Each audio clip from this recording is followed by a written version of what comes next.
जिस तरह कोई कॉमन इंडिविजुअल के लिए आसान नहीं है अपने आप को आइसोलेट करके रख पाना, सोसाइटी से अपने आप को कंप्लीटली बॉयकॉट करके रख पाना, कुछ उसी प्रकार यदि हम लोग एक नेशन का बात करें तो एक नेशन के लिए पॉसिबल नहीं है कि वो अपने आप को दुनिया से एब्सटेन करके रख सके। और बहुत जरूरी होता है जिस तरीके से कोई एक कॉमन इंडिविजुअल अपना आइसोलेशन को दूर करने के लिए सोशल वर्ल्ड में बाकी लोगों से कनेक्टेड रहता है, उसी प्रकार एक देश का यदि बात किया जाए तो उस देश में ग्रो होने वाले या उस देश में प्रोड्यूस होने वाले जितनी भी चीजें हैं, सारी ही चीजें उस देश की जनता के लिए पर्याप्त हो, ये कोई जरूरी नहीं है। इसलिए उस देश का दूसरे देशों पर एक डिपेंडेंसी रहता है। अब वो दूसरे देश हो सकते हैं उनके पड़ोसी मुल्क हो या काफी दूर लोकेटेड कोई कंट्री हो। अब उनका रिश्ता पड़ोसी मुल्क या दूर वाले मुल्क से कैसा होगा, नहीं होगा, ये एक दो दिन के रिश्ते पर निर्धारित नहीं रहता है। इसके लिए बहुत लंबा एक सिलसिला रहता है कि आप कितने साल से उस रिश्ते को कायम रखें। और इसी पूरे एंटायर रिश्तों का सिलसिला को यदि एक कॉमन हिंदी के टर्म में या इंग्लिश के टर्म में बोला जाए, इंग्लिश के टर्म में यदि बोला जाए तो हम लोग इसको बोलते हैं एक्सटर्नल रिलेशंस। जो आपके देश के लोगों का रिक्वायरमेंट को फुलफिल करने के लिए तो जरूरी है ही, साथ ही साथ जरूरी इसलिए भी है क्योंकि डिफेंस एंड सिक्योरिटी का यदि बात किया जाए तो डिफेंस एंड सिक्योरिटी के केस में किसी देश के पास सब कुछ हो ये जरूरी नहीं। और किसी देश के पास मान लीजिए कि आर्म्स एंड एम्यूनेशन बहुत ज्यादा है, मगर इतना ही सिर्फ पर्याप्त नहीं है। उस देश का सैन्य ताकत कमजोर पड़ सकता है यदि उस देश के खिलाफ बाकी सारे देश लोग एक ग्रुप बना करके खड़े हो जाए तो। यहां तक समझ में आ गया। इसलिए एक सिक्योरिटी के सेंस में भी एक्सटर्नल रिलेशन बहुत मैटर करता है। अब पड़ोसी हमारे जिंदगी में जिस तरीके से रहते हैं, कुछ अच्छे होते हैं और कुछ डैश होते हैं। डैश पड़ोसी लोग हमेशा हमारे अगल बगल के चीजों को जो हमारा संपत्ति है उस पर अपना मालिकाना हक जताना चाहते हैं, इसमें कोई दो राय नहीं है। और हमारा सामान को डिस्टर्ब करते हैं। जैसे कई बार देखते होंगे आप लोगों के पड़ोसी लोग हो सकता है अच्छे हो सकता है खराब हो, और आपके डेली लाइफ को यदि खराब हुए तो किसी ना किसी तरीके से प्रॉब्लमेटिक बना ही देते हैं। ऐसे में हम लोग दो काम करते हैं, या तो चुपचाप रहेंगे या तो उससे हम लोग झगड़ा करेंगे। हालांकि झगड़ा करना सोल्यूशन नहीं होता है, एकदम प्रैक्टिकली बता रहे हैं, झगड़ा करना सोल्यूशन नहीं होता है। क्योंकि है आपका पड़ोसी, कभी ना कभी आपको उसका जरूरत पड़ सकता है। और ये बात, सेम बात उसको भी समझाना जरूरी है। और ये आप उसको तभी समझा पाइएगा जब आप विचार विमर्श करिएगा, उसके संग बैठ करके बात करिएगा। इसीलिए यदि हम लोग इंटरनेशनल लेवल पर देखें तो किसी कंट्री के संग यदि लड़ाई छिड़ने वाला रहता है, दो कंट्री के बीच में यदि लड़ाई छिड़ा हुआ रहता है, तो उन दोनों कंट्री के बीच के लड़ाई का मैटर को रिजॉल्व करने के लिए कोई थर्ड कंट्री बीच में मीडिएटर के रूप में दखल देता ही देता है और उन दोनों कंट्री को शांत करवाता है, दोनों कंट्री के बीच का रिश्ता को सुधारता है तो इन सारे ही विषयों पर हम लोग इंडिया के कॉन्टेक्स्ट में CBSE class 12 political science chapter number 4 India external relation में पढ़ने वाले एनसीईआरटी फॉलो करते हैं। पहला दिया हुआ है इंटरनेशनल कॉन्टेक्स्ट।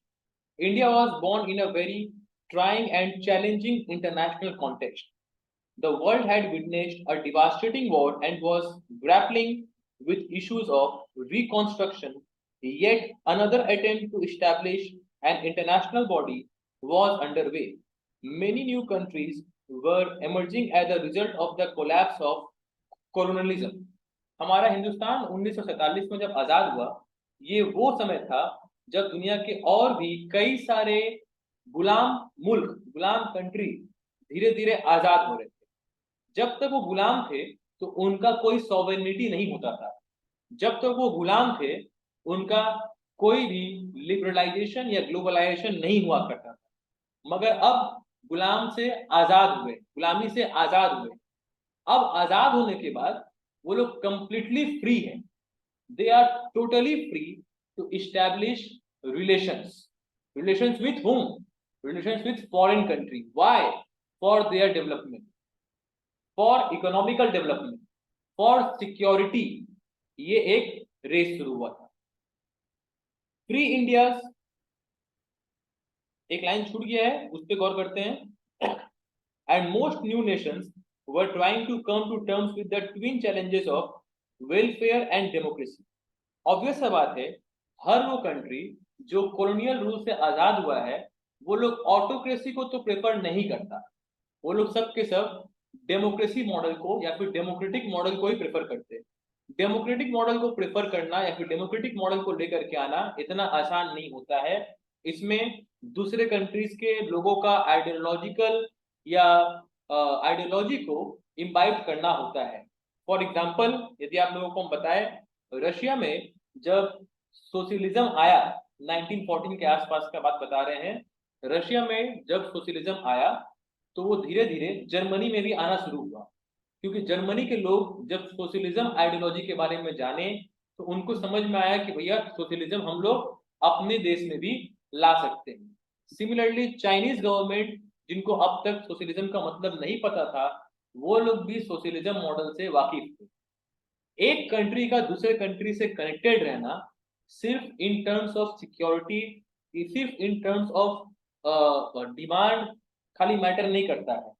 उस दूसरे कंट्री से जब आप कनेक्टेड है तो उस कंट्री का कल्चर, उस कंट्री का political ideology, economical ideology, constitution तक, कॉन्स्टिट्यूशन का इंपॉर्टेंट फंडामेंटल्स, सब कुछ हम लोग एक दूसरे के साथ साझा करते हैं, जैसे एक मित्र दूसरे मित्र के संग किया करता है।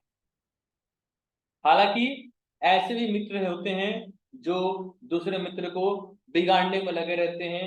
ऐसे भी मित्र होते हैं जो अपने मित्र को गुमराह करते हैं, आग लगाते हैं, चुगली करते हैं। उसी तरीके से हमारे इंटरनेशनल रिलेशंस में भी देखा गया है कि ऐसे कंट्रीज है। फॉर एग्जाम्पल, पाकिस्तान और चाइना मित्र है। चाइना पाकिस्तान को उकसाता रहता है कि वो बाकियों से लड़ाई कर ले। यदि पाकिस्तान को पता है कि चाइना का इंडिया के संग कुछ रिफ्ट चल रहा है तो पाकिस्तान दोस्ती नहीं निभाता है। पाकिस्तान चाइना को या फिर चाइना पाकिस्तान को और प्रोवोक करता है इंडिया के खिलाफ। ऐसे ही कुछ फितरतें ये सिर्फ देशों के बीच नहीं, इंसान लोगों की जिंदगी में भी होता है। मेरे चीन परिचय में भी अभी बहुत लोग ऐसे हैं जो एग्जिस्ट कर रहे हैं, अनफॉर्चुनेटली एग्जिस्ट कर रहे हैं। जिस तरीके से एक समय में पाकिस्तान और चाइना खत्म हो जाएगा, वैसे ही ऐसे लोग भी बहुत जल्दी खत्म हो जाएंगे, पूरा संभावना है। बेसी लंबा यात्रा ना ही पाकिस्तान का है, ना ही चाइना का है, ना ही ऐसे कैटेगरी के लोगों का। ऐसे कैटेगरी के लोग थर्ड क्लास कैटेगरी में आते हैं। जिस तरह सेकंड वर्ल्ड होता है, फर्स्ट वर्ल्ड होता है, वैसे ही ऐसे कैटेगरी के लोग थर्ड क्लास कैटेगरी में आते हैं। ऐसे कंट्रीज थर्ड क्लास कंट्रीज में आते हैं। Apart from these factors, at the global level, India has its own share of concerns. The British government left behind the legacy of many international disputes. अब undoubtedly 15 अगस्त को हम लोगों को आजादी तो मिला। हालांकि आजादी मिला भी, आजादी नहीं भी मिला, जो भी है, हम बोलते हैं उसको वो ट्रांसफर ऑफ पावर हुआ था, आजादी नहीं था। खैर, यदि आजादी ही माना जाए तो उस वक्त एक और बहुत बड़ा दुखद घटना जो हमारे देश के संग बीता, अंग्रेज तो गए मगर देश का विभाजन कर दिया। हम 15 अगस्त के दिन बैठे बैठे रात में सोच रहे कि उस माँ का जन्मदिन को सेलिब्रेट किया जा रहा है। बात पे गौर करिएगा, उस माँ का जन्मदिन को सेलिब्रेट किया जा रहा है, उसका एक बेटा सेलिब्रेट कर रहा है और दूसरा बेटा को माँ के जन्मदिन से कोई मतलब ही नहीं रह गया। उस माँ के ऊपर क्या बीत रहा होगा जो सदियों से अपने दोनों बेटों को साथ देखते आई हैं। यहाँ पे दोनों बेटों का मतलब हिंदू और मुसलमान से नहीं है, यहाँ दोनों बेटों से मतलब टेरिटरीज के ऊपर है, इंडिया और पाकिस्तान। पाकिस्तान वो पहले इंडिया का ही था, डिवाइड हुआ तो पाकिस्तान कैसे नहीं। तो एक माँ के लिए बहुत दुखद वो मोमेंट होता है जब वो देखती है कि उनका एक बेटा तो बहुत सेलिब्रेट कर रहा है, दूसरा बेटा को कोई मतलब नहीं। इस तकलीफ को वो लोग बहुत अच्छा से समझ पाएंगे। आप लोग अपने उम्र से इसको रिलेट करिए। आपका कोई बहुत अच्छा दो दोस्त हुआ करता था, एक से आपका झगड़ा हो गया, आपके बर्थडे के दिन एक जन सेलिब्रेट कर रहा है और दूसरा आपको फोन तक नहीं करने गया है, आपको एक मैसेज तक नहीं करने गया है, और वो दोनों ही आपके जिगर के टुकड़े हुआ करते थे। यहाँ पे तो एक माँ और बेटा का बात हो रहा है, तो इमोशंस और ज्यादा बहुत ही गहराई का होगा, बट ऑब्वियस सा बात है। This was the overall context in which India started participating in the world affairs as an independent nation state. और उस माँ को और कितना खराब लग रहा होगा ये बात देख करके कि जो माँ अपना उस बेटा को पाल पोस करके बड़ा की, आज माँ के जन्मदिन वाले दिन वो बेटा बाहर वालों से लोन लेकर के, बेटा बहुत गरीबी में था, बाहर वालों से लोन लेकर के अपनी दूसरी माँ का एक झंडा फहरा रहा है। 40 करोड़ रुपया पाकिस्तान खर्चा किया है इंडिया से ऊंचा फ्लैग बनाने के लिए, खास करके उस समय में जब पाकिस्तान का खाने का ठीक नहीं है।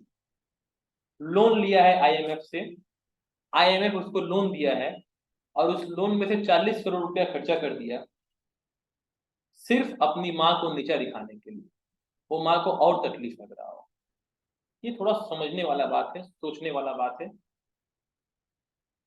As a nation born in the backdrop of the World War, India decided to conduct its foreign relations with an aim to respect the sovereignty of all the other nations and to achieve security through the maintenance of peace. ये बहुत अच्छा line लिखा हुआ है। हम लोगों का देश आजाद इस समय हुआ, उस वक्त जस्ट 2 साल पहले वर्ल्ड वॉर 2 खत्म हुआ था।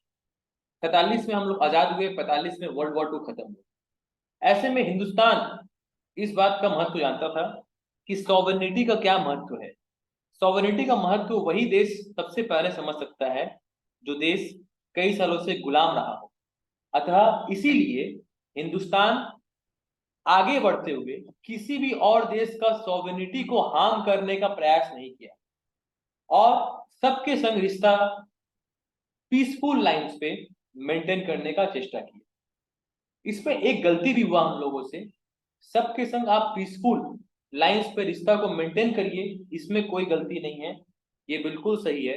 मगर कोई आपका यदि पीस को डिस्टर्ब कर रहा हो, कोई यदि आपका पीस को हैम्पर कर रहा हो, तो या तो उससे आप पूरी तरीके से संपर्क तोड़ दीजिए या तो उसको तोड़ दीजिए। यही दोनों में से कोई रास्ता होना चाहिए था। अनफॉर्चुनेटली 1950 से लेकर के 1962 तक का जो हमारा हिंदुस्तान का जो टाइम पीरियड था और हमारे देश के पहले प्रधानमंत्री जिनका 15 साल का टेन्योर रहा 1947 से लेकर के 1962 तक, ये जो टेन्योर था नेहरू जी का, उस टेन्योर में उन्होंने पाकिस्तान चाइना के साथ कुछ बहुत ही कायरता वाला समझौता किया, जिसका नतीजा ये था हम लोगों के हाथ से तिब्बत गया, अक्षाई चीन वाला एरिया हम लोगों के हाथ से निकल गया, डिस्प्यूटेड हो गया। इन्हीं सब मुद्दों पर हम लोग आगे कंटिन्यू पढ़ते रहेंगे। Just as both internal and external factors guide the behavior of an individual or a family, both domestic and international environment influence the foreign policy of a nation. Commerce में पढ़ाया जाता है कि बिजनेस के survival के लिए सिर्फ internal environment नहीं, एक्सटर्नल एनवायरनमेंट का भी बहुत सिग्निफिकेंस होता है, बहुत वर्थ होता है।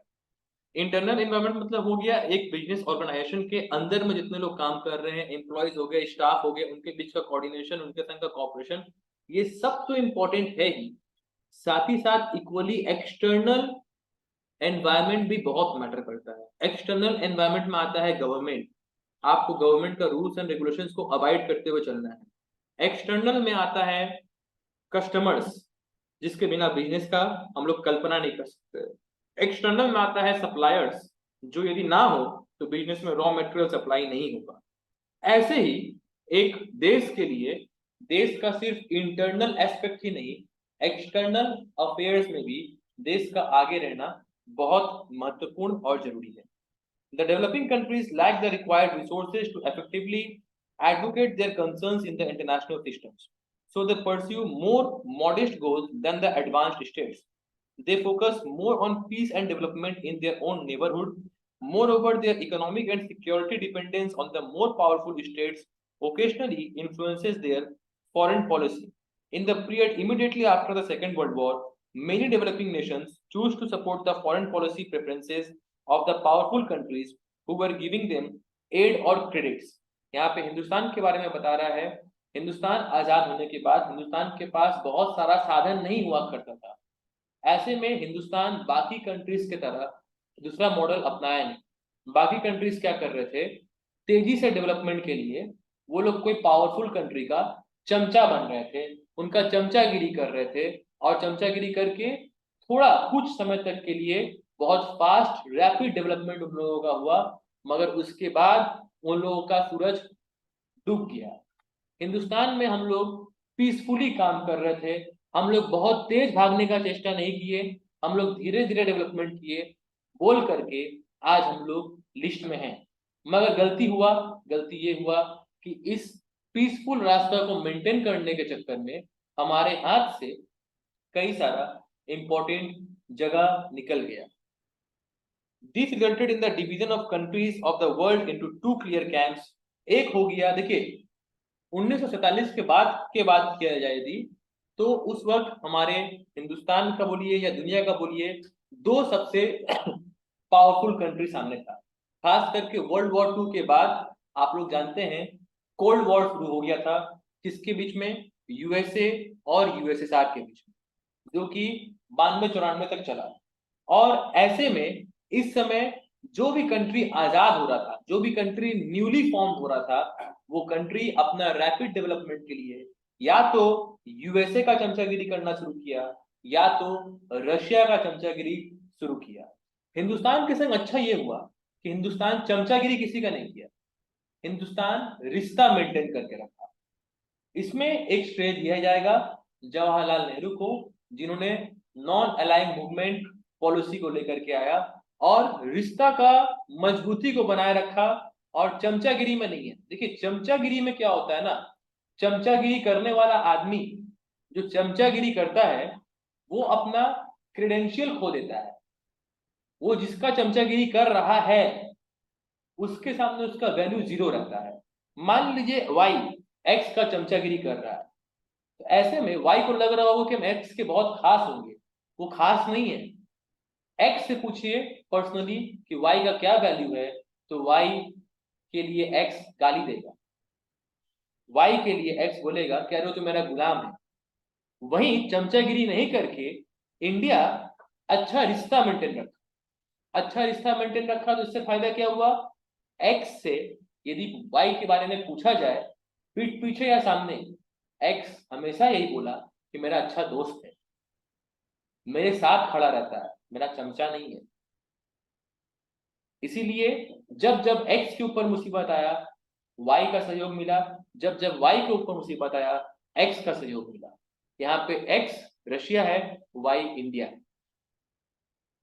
समझ पाए बात, यहाँ तक क्लियर है? One was under the influence of the United States and its Western allies, and the other was under the influence of then Soviet Union. You have read about this in the book on contemporary world politics. You have read there about the experiment called the non-aligning movement, जो अभी just मैं आप लोगों को बोल करके आगे बढ़ा। As you also read there, the end of the Cold War changed the context of international relations entirely. But when India achieved its freedom, जब इंडिया आजादी पाया था, उस वक्त कोल्ड वॉर खत्म नहीं हुआ था, उस वक्त कोल्ड वॉर शुरू हुआ, and started framing its foreign policy. The Cold War was just beginning, and the world was getting divided into these two camps. कौन कौन सा कैंप हो गया? एक आपका नाटो का हो गया, एक आपका Did India belong to any of these two camps in global politics of the 50s and the 60s? तो आंसर होगा नो, इंडिया किसी भी ग्रुप का नहीं था। Was it successful in conducting its foreign policy peacefully and avoiding international conflicts? Yes. Up to much extent, yes. Diplomacy बहुत matter करता है। कभी कभी जल्दबाजी में कुछ फैसला लेना विदाउट एनी सॉलिड ग्राउंड आपके अगेंस्ट साबित हो सकता है।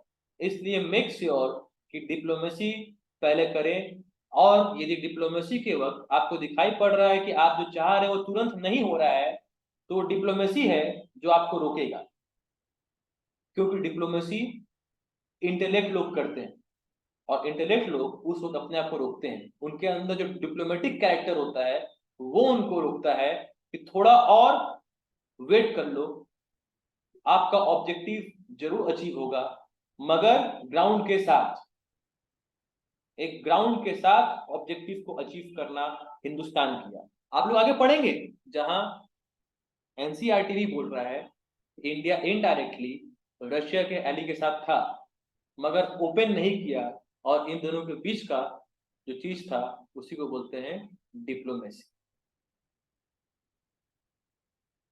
उसी तरीके से आप किसी को कोई बात एक्सप्लेन करना चाहते हैं, डायरेक्टली नहीं बोल करके आप इनडायरेक्टली या फिर डेप्थ में जाकर के आप सारा बात समझा रहे हैं, वो भी होता है डिप्लोमेसी। डिप्लोमेसी अपने आप में एक सब्जेक्ट होना चाहिए और बहुत इंटरेस्टिंग सब्जेक्ट हो जाएगा यदि इसको लाया जाए, और फ्यूचर में ये एक ऐसा सब्जेक्ट हो सकता है जिससे इंटरनेशनल अफेयर्स में, इंटरनेशनल रिलेशंस में जो लोग इस सब्जेक्ट को लेकर के परस्यू करेंगे उनका फॉरेन अफेयर्स के लिए तैयारी बहुत तगड़ा होगा और हर देश के लिए बहुत अच्छा।